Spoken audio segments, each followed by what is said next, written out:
चलते रहने की ज़िद।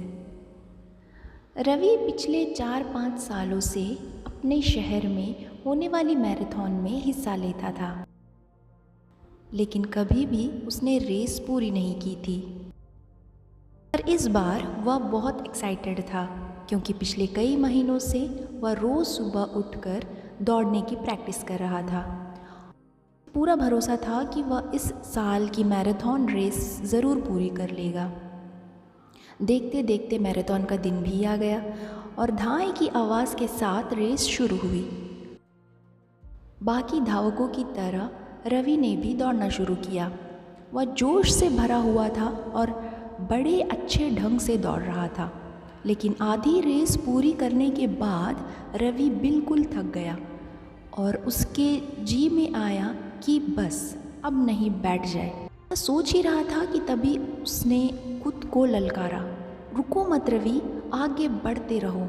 अगर तुम दौड़ नहीं सकते तो कम से कम जॉग करते हुए तो आगे बढ़ सकते हो, आगे बढ़ो।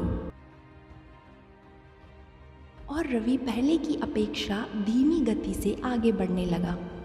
कुछ किलोमीटर इसी तरह दौड़ने के बाद रवि को लगा कि उसके पैर अब और आगे नहीं बढ़ सकते। वह लड़खड़ाने लगा। रवि के अंदर विचार आया, अब बस और नहीं बढ़ सकता। लेकिन एक बार फिर रवि ने खुद को समझाया, रुको मत रवि, अगर तुम जॉग नहीं कर सकते तो क्या, कम से कम तुम चल तो सकते हो, चलते रहो।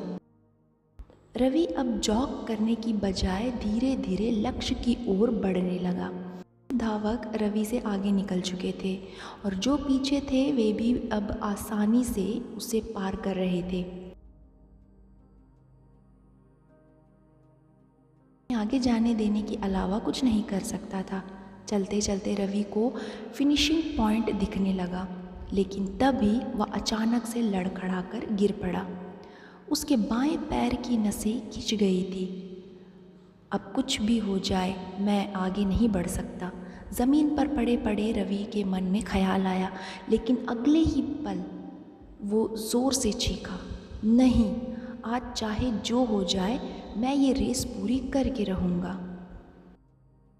मेरी ज़िद है, माना मैं चल नहीं सकता, लेकिन लड़खड़ाते लड़खड़ाते ही सही इस रेस को पूरा ज़रूर करूँगा। रवि ने साहस दिखाया और एक बार फिर असहनीय पीड़ा सहते हुए आगे बढ़ने लगा।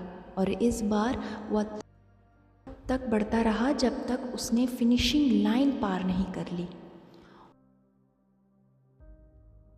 और लाइन पार करते ही वह ज़मीन पर लेट गया। उसके आंखों से आंसू बह रहे थे। रवि ने रेस पूरी कर ली। उसके चेहरे पर इतनी खुशी और मन में इतनी संतुष्टि कभी नहीं आई थी। रवि ने अपने चलते रहने के ज़िद के कारण ना सिर्फ एक रेस पूरी की थी, बल्कि ज़िंदगी की बाकी रेसों के लिए भी खुद को तैयार कर लिया था। दोस्तों, चलते रहने की ज़िद हमें किसी भी मंजिल तक पहुंचा सकती है। बाधाओं के आने पर हार मत मानिए। घर में मेहमान है, आप 8 घंटे नहीं पढ़ सकते, कोई बात नहीं, 2 घंटे पढ़ लीजिए। बारिश हो रही है, आप 10 कस्टमर से नहीं मिल सकते, कम से कम 2-3 से तो मिलिए। एकदम से रुकिए नहीं, थोड़ा ही सही, आगे तो बढ़िए। और जब आप ऐसा करेंगे तो रवि की तरह आप भी अपनी ज़िंदगी के रेस ज़रूर पूरी कर पाएंगे और अपने अंदर उस खुशी का, उस संतुष्टि को महसूस कर पाएंगे जो सिर्फ चलते रहने की ज़िद से आती है। कहानी अच्छी लगी तो लाइक, शेयर और हमारे चैनल को सब्सक्राइब ज़रूर करिएगा।